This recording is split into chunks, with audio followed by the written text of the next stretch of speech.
in the future. As a kid, I knew I wouldn't be accepted by other kids. The camera was my way of defending myself against the people in my hometown. It just erupted onto the screen. Say it. Say you're obsessed with me. Leave Benny alone! I guess I'm one of the first people to be famous for not being famous. Hi, this is Shanna from FilmBuff. I'm here with Chris Moukarbel and Valerie Veatch, and we're here to talk about Me at the Zoo, so thank you guys for coming. Thank you. What initially inspired you guys to do Me at the Zoo?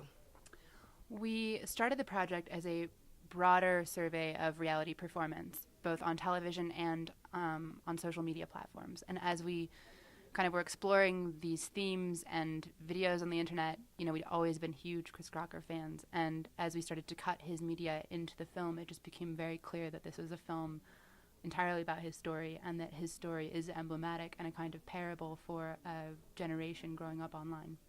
In making the film, was there anything that was really difficult or surprised you in the process? It was so easy, breezy. It was a love fest for 3 years.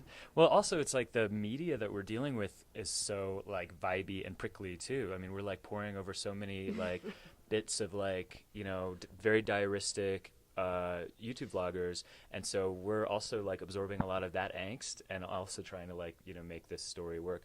I mean, so much of the film is made out of Chris's videos, stuff that we shot with Chris, you know, over the years, and then response videos and sort of bits of news media, people responding to you know, the way we tell our stories basically through a lot of YouTube videos. Yeah. It was a trip. So, Chris, I argue that you are the third filmmaker in this film because of all the video and just the entire process of editing it together. So what inspired you initially for YouTube besides, I know that it was the high school experience, or junior high, excuse me. Junior high. But what kept you going? I mean, you have to be inspired to continue that process.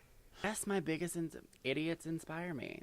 And when you live in a small town and when you can't even go to the grocery store peacefully without people going. I mean, every single day is kind of an obstacle, so it's kind of hard not to feel something at all times. And I do a lot of complaining and venting on my channel, but it's really just a therapeutic release. It's not me wanting to be like the queen of complaining, but you kind of stay inspired just by the discrimination and also wanting to lend a voice to kids that I know are going through that I had no one to look at that I felt similarly to as a child. So wanting to fill that void so that they can look up to someone uninhibited and know it's okay to feel confident when you're a freak to people.